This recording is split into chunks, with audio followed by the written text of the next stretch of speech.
Aries, hi! Welcome to Mystic Queen PH at ito ang inyong weekly reading for March 31 to April 6, 2025. So if you're interested in private readings, meron tayong link sa description at sa pinned comment. Paki-check nyo lang information kung paano mag-book for a private reading.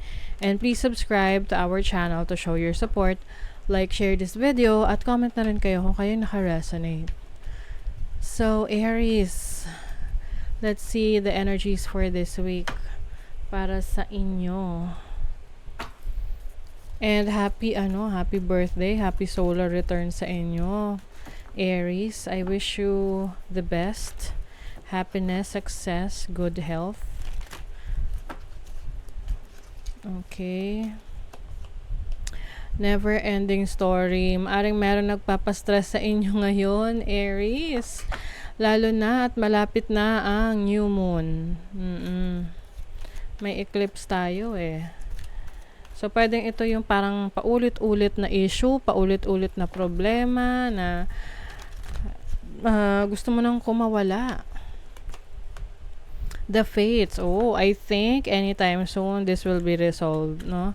Kasi itong the fates is like destiny. Kung ano yung kailangan mong ma-experience, may experience mo. May ano lang, meron challenge, of course, kasama naman yan. Pero kasi tinan nyo, yung kaibahan nila. Pareho silang merong pakpak.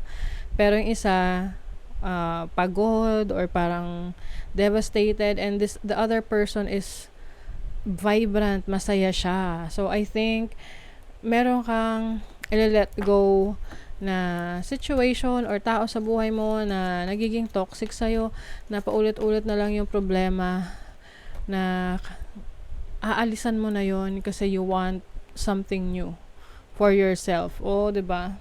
Blessed. Wow. Things are about to change for you, Aries.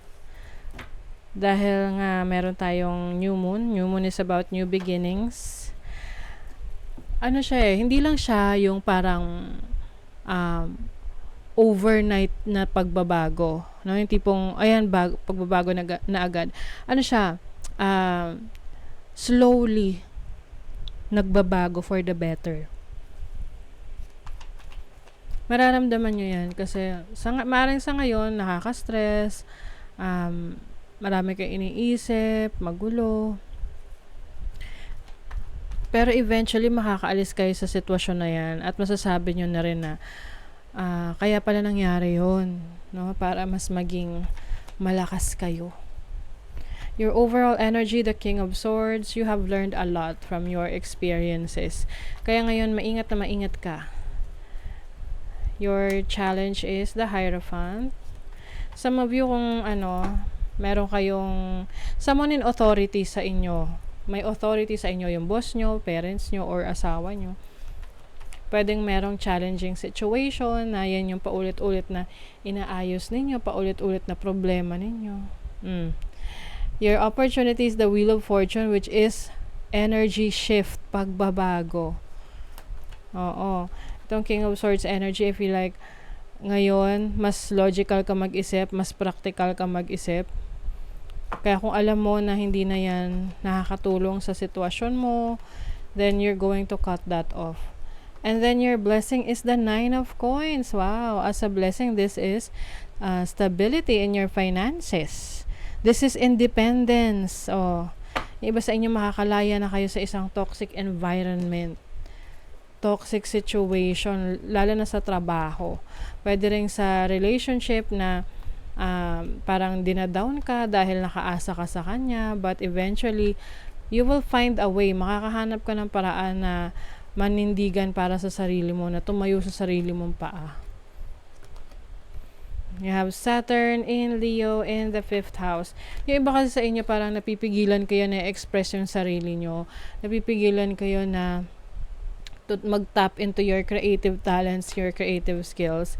You're very creative, no? And I see you na yung creativity nyo na yan, i-recognize yan sa community ninyo, sa trabaho ninyo, kung saang field or area kayo nag-work. You also have Mercury in Sagittarius in the 9th house, discovery.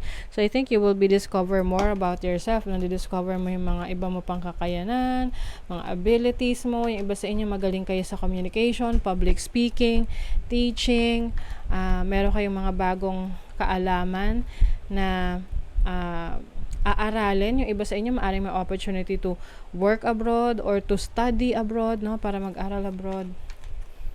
Sa money, career, finances, the Emperor. So this is your energy. I think you are fully in control of your career, your business, your finances. Nandun talaga yung iyong disiplina sa sarili mo na gagawin mo yung best mo. Gagawin mo lahat to make things happen for yourself through planning and execution and discipline and structure. Talagang determinado ka, you are dedicated.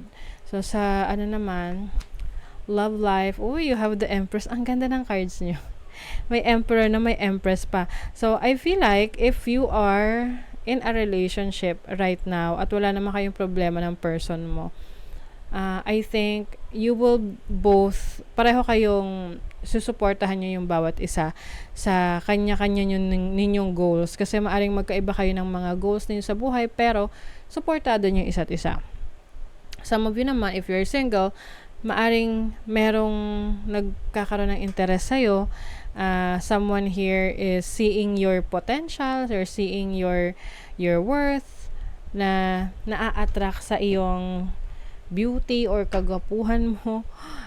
Because the Empress is about beauty, this is about self-care din. So, yung iba naman, if hindi kayo interested sa love life, this is about loving yourself. Self-love, self-care. Yan yung mas bibigyan nyo ng attention this week. Ipapamper mo yung sarili mo, papamanicure, pedicure, magpapamassage ka. So, anything that can pamper yourself. Action! You are taking action. Baby steps are still steps. And they're better than standing still. That's right, 'di ba? If you want, kung meron kang gusto ma-achieve, no, may gusto kang direksyon ng puntahan. Syempre, hindi mo naman mararating 'yan nang nakatayo ka lang doon sa origin mo, no?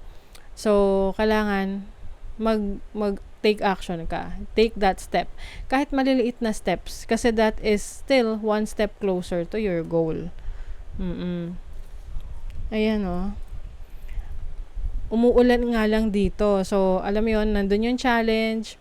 Pero kung malalagpasan mo yan, pag nabuksan mo yung door of opportunities at na-achieve mo yung goal mo, meron dong sunshine.